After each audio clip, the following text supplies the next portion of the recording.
Bismillahirrahmanirrahim. Assalamu alaikum everyone. This is your biology teacher. I welcome you all from the platform of Ilmi Stars Academy. I'm sure you are doing good. In the previous video we talked about lipids और आज की जो video है इसमें हम nucleic acid की बात करेंगे। अगर आपका कोई क्वेश्चन है तो आप कमेंट सेक्शन में हमसे पूछ सकते हैं और इसके अलावा अगर आप हमारे चैनल पर न्यू हैं तो हमारे चैनल को ज़रूर सब्सक्राइब करें, अपने फ्रेंड्स फेलोज से शेयर करें ताकि वो भी इससे फ़ायदा उठा सकें और सबके लिए बेहतरी हो। Let's start the topic nucleic acid. सबसे पहले हम न्यूक्लिक एसिड को डिफाइन करेंगे। ये बात 1869 की है, 1869 की है, जब एक Swiss physician when he isolated a new compound from the nuclei of पस सेल्स। 1869 में एक स्विस फिजिशियन जो है वो रिसर्च कर रहा था और जो पस सेल हैं जिसको पीप के सेल कहते हैं उनके न्यूक्लियाई में से एक अलग सा न्यू सब्सटेंस उसने निकाला और वो पस सेल जो है ना वो वाइट ब्लड सेल्स थे। और ये जो कंपाउंड था ये ना प्रोटीन था और ना ही लिपिड था और ना ही कार्बोहाइड्रेट था। यानी कि इस कंपाउंड की जब फर्दर स्टडी की गई तो पता चला कि ये ना ही प्रोटीन है, ना ही इसकी प्रॉपर्टीज लिपिड से मिलती हैं और ना ही कार्बोहाइड्रेट से मिलती है। ये बिल्कुल ही डिफरेंट था। न्यूक्लियन इसको कहा गया बिकॉज ये न्यूक्लियस से निकाला गया था। इसका पहले क्या नाम रखा गया? न्यूक्लियन इसका नाम रखा गया because it was extracted from nucleus, because it was extracted from nucleus, that it was called as nuclein. और फिर क्या हुआ? The basic structure and chemical nature of nuclein was determined in 1920। 1920 में आके इसकी फिर फर्दर स्टडी की गई और इसको फिर क्या नाम दिया गया? न्यूक्लिक एसिड का नाम दिया गया because of its acidic nature. इसकी जो एसिडिक नेचर की वजह से इसको न्यूक्लिक एसिड फिर नाम दिया गया। उसके बाद अगर आप ये देखना चाहें कि केमिकल स्ट्रक्चर क्या है न्यूक्लिक एसिड का, केमिकल स्ट्रक्चर में आप देखेंगे इसकी दो बेसिक टाइप्स हैं। कौन कौन सी? एक है डीऑक्सीराइबोन्यूक्लिक एसिड जिसको डीएनए कहते हैं और दूसरा है राइबोन्यूक्लिक एसिड जिसको आरएनए कहते हैं। ठीक है, हम दोनों को पढ़ेंगे। सबसे पहले both nucleic acid are linear unbranched polymers. दोनों का जो स्ट्रक्चर है वो लीनियर होता है, ब्रांच नहीं होता। और the monomers of nucleic acid are called as nucleotides. जो न्यूक्लिक एसिड चाहे वो आरएनए हो चाहे वो डीएनए हो, दोनों के जो बिल्डिंग ब्लॉक्स हैं उनको आप न्यूक्लियोटाइड्स कहते हैं। हम न्यूक्लियोटाइड का स्ट्रक्चर लाजमी देखेंगे बिकॉज अगर एक का आपको न्यूक्लियोटाइड का स्ट्रक्चर पता चल गया तो वही बार बार रिपीट होता है और इसी से फिर पॉलीमर बनता है। तो nucleotide of DNA are called deoxyribonucleotides. अगर न्यूक्लियोटाइड डीएनए के हैं तो उनको डीऑक्सीराइबोन्यूक्लियोटाइड्स कह दें और अगर न्यूक्लियोटाइड आरएनए के हैं तो उनको राइबोन्यूक्लियोटाइड्स कह दें। अगर आपने देखना है कि न्यूक्लियोटाइड का स्ट्रक्चर क्या है, उसमें क्या कुछ आता है, तो नंबर 1 पेंटोज शुगर होती है, 5 कार्बन वाली शुगर, और फॉस्फेट ग्रुप होता है और नाइट्रोजन कंटेनिंग रिंग होता है जिसको बेस भी कहते हैं। हम आगे देखेंगे कि फॉस्फेट की वजह से इसमें कौन सी प्रॉपर्टीज हैं और नाइट्रोजन की वजह से इसमें कौन सी प्रॉपर्टीज हैं, ये आपने गौर करना है। मैं फिर रिपीट कर दूं, फॉस्फेट की वजह से इसमें कौन सी प्रॉपर्टीज आती हैं और नाइट्रोजन कंटेनिंग रिंग की वजह से इसमें कौन सी प्रॉपर्टीज आती हैं। तो you have to pay attention. Then comes composition, इसकी जारी है अभी। जो पेंटोज शुगर है in deoxyribose is deoxyribose and in ribose it's ribose. ये फर्क है छोटा सा। यहाँ पे ऑक्सीजन की प्रेजेंस और एब्सेंस की बात है। जो डीऑक्सीराइबोज है उसमें ऑक्सीजन एब्सेंट होता है और जो राइबोज है यानी कि आरएनए वाला, उसमें जो राइबोन्यूक्लियोटाइड है उसमें राइबोज है, उसमें ऑक्सीजन प्रेजेंट होता है। I will show you in the next slide. उसके बाद जो फॉस्फोरिक एसिड है इस कॉमन कंपोनेंट, ये दोनों में कॉमन है और ये एसिडिक प्रॉपर्टीज प्रोवाइड करता है। ठीक है, ये एसिडिक प्रॉपर्टीज प्रोवाइड करता है डीएनए को और आरएनए को।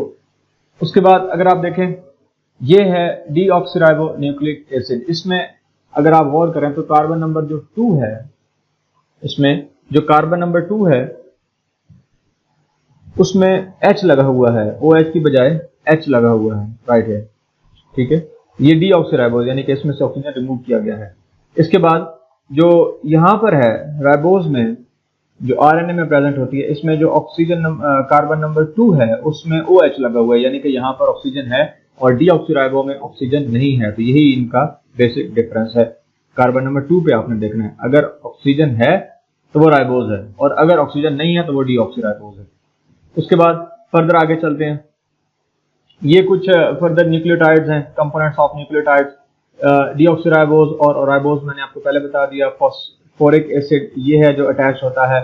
और नाइट्रोजनस बेसिस जो हैं वो डिफरेंट हो सकती हैं, पायरिमिडीन्स हैं, प्यूरीन्स हैं। जो पायरिमिडीन्स हैं वो सिंगल रिंग होती हैं, इसमें साइटोसिन सी जिसको कहते हैं, यूरासिल जिसको यू कहते हैं, ये आरएनए में होता है, डीएनए में नहीं होता। और थायमीन ये टी फाउंड इन डीएनए। तो ये डिफरेंस है आरएनए और डीएनए में भी, कि डीएनए में टी होता है यानी कि थायमीन होता है और आरएनए में यूरासिल होता है। जो प्यूरीन्स हैं वो डबल रिंग होती हैं। डबल रिंग में दो टाइप्स हैं आगे, एक एडेनिन है और गावानिन है, एडेनिन ए से और गावानिन जी से। हम इनको फर्दर भी आगे डिस्कस करेंगे मोर। आगे नाइट्रोजनस बेस को फर्दर देखें। नाइट्रोजनस बेस की बात करें, नाइट्रोजनस बेस जो है इसका रिंग लाइक स्ट्रक्चर है, as you can see in this slide, ring like structure. और इसको बेस इस वजह से कहते हैं बिकॉज इसके पास अनशेयर्ड पेयर ऑफ इलेक्ट्रॉन होते हैं जो कि इसके ऊपर नेगेटिव चार्ज लाता है और ये प्रोटॉन को एक्सेप्ट कर सकता है। और नाइट्रोजनस बेसिस की अगर आप क्लासेस करें तो इसकी दो क्लासेस हैं, एक सिंगल रिंग जिसको पायरिमिडीन कहते हैं और दूसरी डबल रिंग जिसको प्यूरीन्स कहते हैं। अगर आप पायरिमिडीन्स की पहले बात करें तो वो 3 टाइप्स के होते हैं, साइटोसिन, थायमीन एंड यूरासिल। और यूरासिल और थायमीन का मैंने आपको बताया, थायमीन प्रेजेंट होती है डीएनए में और यूरासिल प्रेजेंट होती है आरएनए में। इसके बाद जो दूसरी टाइप है वो है थायमीन, हाँ ये मैंने अभी आपको बताया, is only found in DNA while uracil is only found in RNA, ये इनमें डिफरेंस है। इसके बाद जो प्यूरीन बेसिस हैं दूसरी टाइप की, वो 2 टाइप्स की होती हैं, इसमें एडेनिन ए और गावानिन जी ये आती हैं। अब न्यूक्लियोटाइड बनता कैसे है, इसकी फॉर्मेशन, ये एक 3 नंबर का क्वेश्चन आ सकता है। First nitrogenous base is linked with first carbon of pentose sugar. सबसे पहले जो नाइट्रोजनस बेस है वो कार्बन नंबर 1 के साथ अटैच होता है। अब ये जो कॉम्बिनेशन है इसको न्यूक्लियोसाइड कहते हैं, जिसमें एक शुगर है और एक nitrogenous base. Nitrogenous base plus sugar is called as nucleoside. Nitrogenous base plus pentose sugar is called nucleoside.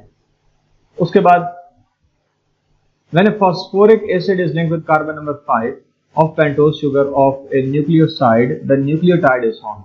फिर नेक्स्ट स्टेप में क्या होता है, कार्बन नंबर 5 पे फॉस्फोरिक एसिड आके अटैच हो जाता है। अब वो न्यूक्लियोसाइड से न्यूक्लियोटाइड बन जाता है, ठीक है, ये उसकी फॉर्मेशन।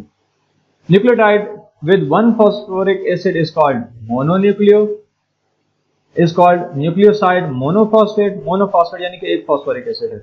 और अगर 2 फॉस्फोरिक एसिड लगे हुए हैं तो उसको आप न्यूक्लियोसाइड डाइफॉस्फेट कह दें। और अगर 3 फॉस्फोरिक एसिड लगे हुए हैं तो उसको न्यूक्लियोसाइड ट्राइफॉस्फेट कह देते हैं, ठीक है। तो ये डिपेंड करता है नंबर ऑफ फॉस्फोरिक एसिड, अगर 1 है तो न्यूक्लियोसाइड मोनोफॉस्फेट, अगर 2 हैं तो न्यूक्लियोसाइड डाइफॉस्फेट, और अगर 3 है फॉस्फोरिक एसिड उसको आप न्यूक्लियोसाइड ट्राइफॉस्फेट कह सकते हैं। ये देखें इसका जो स्ट्रक्चर है, इसमें सबसे पहले आप शुगर को देखें, इसमें कार्बन नंबर 1 है और कार्बन नंबर 2 है, 3 है, 4 है और 5 है। जो कार्बन नंबर 1 है, 1 पर नाइट्रोजनस बेस अटैच्ड है, राइट, नाइट्रोजनस बेस अटैच्ड है। अब आप गौर से देख के बताएं कि ये कौन सी बेस है, पायरिमिडीन है या प्यूरीन है, डबल रिंग वाली है या सिंगल रिंग वाली है, डबल रिंग वाली है। तो डबल रिंग वाली कौन सी होती है, पायरिमिडीन या प्यूरीन? शाबाश, सोचें इस पे, आप अपना आंसर जो है मुझे कमेंट सेक्शन में बता सकते हैं। और नीचे देखें कार्बन नंबर 2 पे देखें जहाँ पे R लगा हुआ है, OH होता है आरएनए में जो राइबोज शुगर है, और H होता है डीएनए में जो कि डीऑक्सीराइबो न्यूक्लिक एसिड प्रेजेंट है। और उसके बाद फॉस्फेट ग्रुप लगा हुआ है और इसमें एक फॉस्फेट ग्रुप लगा हुआ है, तो ये क्या होगा, न्यूक्लियोसाइड मोनोफॉस्फेट। नेक्स्ट देखें, ये टेबल देखें जो डिफरेंट न्यूक्लियोसाइड्स हैं and nucleotides of RNA and DNA. इसमें एडेनिन है, गावानिन है, साइटोसिन है, यूरासिल या थायमीन है। और जब वो बेस के साथ मिलते हैं, राइबोज शुगर और बेस के साथ बनते हैं, तो उसको एडेनोसाइन कहते हैं और गवानोसाइन कहते हैं, साइटिडीन कहते हैं और यूरिडीन कहते हैं। ये इनके नाम है। और फिर आगे उनकी फर्दर कन्वर्जन होती है आरएनए में और डीएनए में। पॉलीमराइजेशन। अब पॉलीमराइजेशन का मतलब यह है कि इलॉन्गेशन कैसे होती है, न्यूक्लियोटाइड, एक न्यूक्लियोटाइड दूसरा तीसरा चौथा, ये आपस में कैसे मिलते हैं, कैसे जुड़ते हैं और इनकी चेन लंबी होती है, इनकी इलॉन्गेशन कैसे होती है। It is very important. Nucleotides are also joined together by a condensation reaction. Condensation reaction वो होता है जिसमें कि 2, 3, 4, 5 मोनोमर जो है मिलके एक बड़ा पॉलीमर बनाते हैं, ठीक है, दूसरे बायोमोलिक्यूल की तरह, जैसे कि प्रोटीन्स में होता है या कार्बोहाइड्रेट्स में होता है। तो इसमें भी पॉलीमराइजेशन होती है, यानी कि एलोंगेशन ऑफ द चेन होती है। लेकिन फर्क ये है कि इसमें वाटर रिमूव नहीं होता है। उनकी तो कंडेंसेशन में ना वाटर मॉलिक्यूल रिलीज होता था, तो इनकी कंडेंसेशन में वाटर मॉलिक्यूल रिलीज नहीं होता।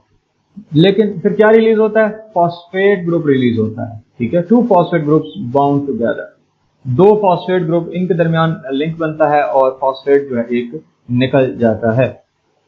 हम आगे देखेंगे अगली स्लाइड पे। व्हेन फॉस्फेट इज क्लीव्ड, यानी कि टूट जाता है, by the addition of water a great deal of free energy is release which derive the process. अब ये बेसिकली प्रोसेस वाटर की वजह से, जब उसमें वाटर ऐड करते हैं तो फॉस्फेट ग्रुप टूट जाता है, वो अलग हो जाता है। और जब भी आप जानते हैं कि बॉन्ड टूटता है, बॉन्ड की ब्रेकेज होती है, तो उससे huge amount of energy produce होती है, और यही वो एनर्जी होती है जो कि प्रोसेस को फर्दर आगे कंटिन्यू रखती है। In this way nucleotides begin to link by phosphodiester bonds and a polymer of nucleotides या पॉलीन्यूक्लियोटाइड इज फॉर्म्ड। इससे न्यूक्लियोटाइड्स की लिंकिंग होती है, और लिंकिंग भी फॉस्फोडाइएस्टर, फॉस्फो यानी इसमें फॉस्फेट इन्वॉल्व है, बॉन्ड्स बनते जाते हैं और वो पॉलीमर यानी कि उसकी इलोंगेशन होती जाती है, और इस प्रोसेस को पॉलीमराइजेशन भी कह सकते हैं of nucleotides. Further nucleotides have free 5 phosphate group at one end and a free 3 hydroxyl group at the other end. By convention these sequences are named from 5 to 3 prime end. अब देखें, एक जो nucleotide है उसका 5 prime and free होगा और एक का 3 प्राइम एंड फ्री होगा, तो ये एक दूसरे के एंटी पैरेलल होते हैं, ठीक है, एक दूसरे के अपोजिट ये लिंकिंग होती है और चेन एलोंगेट करती जाती है ऑन बोथ द साइड्स। ये आप देख सकते हैं, ये 5 एंड है, 5 एंड मतलब 5 कार्बन एंड, ठीक है, और उसके बाद नीचे देखें ये 3 कार्बन एंड है, एक ऊपर वाला 5 कार्बन है, नीचे वाला 3 एंड है। तो ऊपर और नीचे वाले के साथ जो दो फॉस्फेट रिमूव हो जाते हैं तो नया बॉन्ड उसमें बनता है। अगर आप देखें chemical nature and role of ATP and NAD, तो ये उसके साथ एक लिंक टॉपिक है, बिकॉज इन दोनों का जो स्ट्रक्चर है वो क्वाइट सेम है। एडेनोसाइन ट्राइफॉस्फेट एटीपी मोनोन्यूक्लियोटाइड है, इसमें मोनोन्यूक्लियोटाइड, इसमें एक ही बेस प्रेजेंट होती है, फॉस्फेट 3 होते हैं। It has 3 parts, very important, ये आपने 9th 10th में पढ़ा होगा। जो एटीपी है इसका स्ट्रक्चर वही कुछ ना कुछ रिपीट होगा यहाँ पे, 3 पार्ट्स, और इनके दरमियान क्या है? कोवलेंट बॉन्ड होगा। पहला पार्ट जो है वो एडेनिन, एक नाइट्रोजनस बेस है, यानी कि एटीपी के अंदर कौन सी नाइट्रोजनस बेस होती है? एडेनिन। नाइट्रोजनस बेसिस और भी है ना, जैसे कि गावानिन है, साइटोसिन है, थायमिन है, लेकिन एटीपी में एडेनिन प्रेजेंट होती है एज नाइट्रोजनस बेस। उसके बाद नेक्स्ट जो है वो एक राइबोज या 5 कार्बन शुगर होती है, और उसके बाद तीसरा जो स्ट्रक्चर है, तीसरा कंपोनेंट, वो है 3 फॉस्फेट ग्रुप्स अटैच होते हैं, ठीक है। और ये मैंने आपको बताया कि 2 कोवलेंट बॉन्ड्स प्रेजेंट होते हैं between 3 phosphate group. 3 phosphate group है तो दोनों के दरमियान जो बॉन्ड है वो कौन सा है? कोवलेंट बॉन्ड है। एंड ये भी याद रखें कि ये जो कोवलेंट बॉन्ड है ये हाई एनर्जी बॉन्ड है, ठीक है। It can store huge amount of energy when it forms and it can release huge amount of energy when it breaks. और यही वजह है कि आप एटीपी को एडीपी में कन्वर्ट करते हैं और उससे huge amount of energy produce होती है, और एटीपी जो है उसको energy currency of the cell भी कहते हैं। अब ये देखें, ये स्ट्रक्चर ऑफ एटीपी है। इसमें अगर आप राइबोज और एडेनिन को देखें तो इसको एडेनोसाइन कहेंगे, और उसके साथ अगर आप एक फॉस्फेट ग्रुप डाल दें तो वो एडेनोसिन मोनोफॉस्फेट हो जाएगा। अगर आप 2 फॉस्फेट ग्रुप लिंक कर दें तो वो एडेनोसिन डाइफॉस्फेट हो जाएगा, और अगर आप 3 फॉस्फेट ग्रुप ऐड कर दें तो वो एडेनोसिन ट्राइफॉस्फेट हो जाएगा। तो एडेनोसिन ट्राइफॉस्फेट यानी कि एक एडेनोसाइन मतलब राइबोज शुगर, और राइबोज शुगर देखें कार्बन नंबर 2 पे आपको OH ग्रुप नजर आ रहा है, H नजर नहीं आ रहा, और उसके साथ एक नाइट्रोजनस बेस है जो कि एडेनिन है। तो ये स्ट्रक्चर ऑफ एटीपी है, इसको अपने पास नोट रखें, ये बहुत इंपॉर्टेंट है, इसमें से शॉर्ट क्वेश्चन भी आता है। अब अगर निकोटिनामाइड एडेनिन डाइन्यूक्लियोटाइड NAD की बात करें तो इसमें क्या डिफरेंस है? इसमें इट कंसिस्ट ऑफ 2 न्यूक्लियोटाइड्स, इसमें एक नहीं 2 न्यूक्लियोटाइड्स होते। पहला जो न्यूक्लियोटाइड है कंसिस्ट ऑफ निकोटिनामाइड शुगर और फॉस्फेट ये पहले में प्रेजेंट है। जो दूसरा है consist of adenine, sugar and phosphate. तो फर्क क्या है, एक में निकोटीनामाइड है और दूसरे में एडेनिन है, यानी कि नाइट्रोजनस बेस में फर्क है। तो दो नाइट्रोजनस बेसिस दो न्यूक्लियोटाइड्स में और वो दोनों आपस में लिंक्ड हैं। The two nucleotides are joint, देखा लिंक्ड हैं बाय देयर फॉस्फेट ग्रुप्स। इसमें जो बॉन्डिंग है वो फॉस्फेट ग्रुप की वजह से होता है और ये डाई न्यूक्लियोटाइड बन जाता है। डाई मतलब टू न्यूक्लियोटाइड। और ये भी को एंजाइम है जो कि एंजाइम के साथ मिलके एंजाइम की एक्टिविटी को बढ़ा देता है। तो बेटा यहाँ तक आपका आज का लेक्चर था। इंशाल्लाह कमिंग वीडियो में हम आरएनए को डिटेल में डिस्कस करेंगे। If you have any questions you can ask in the comment section. If you like the video, subscribe to our channel, like the video, and share it with your friends so that they can benefit as well. I will see you in the next one. Till then, take care and Allah Hafiz.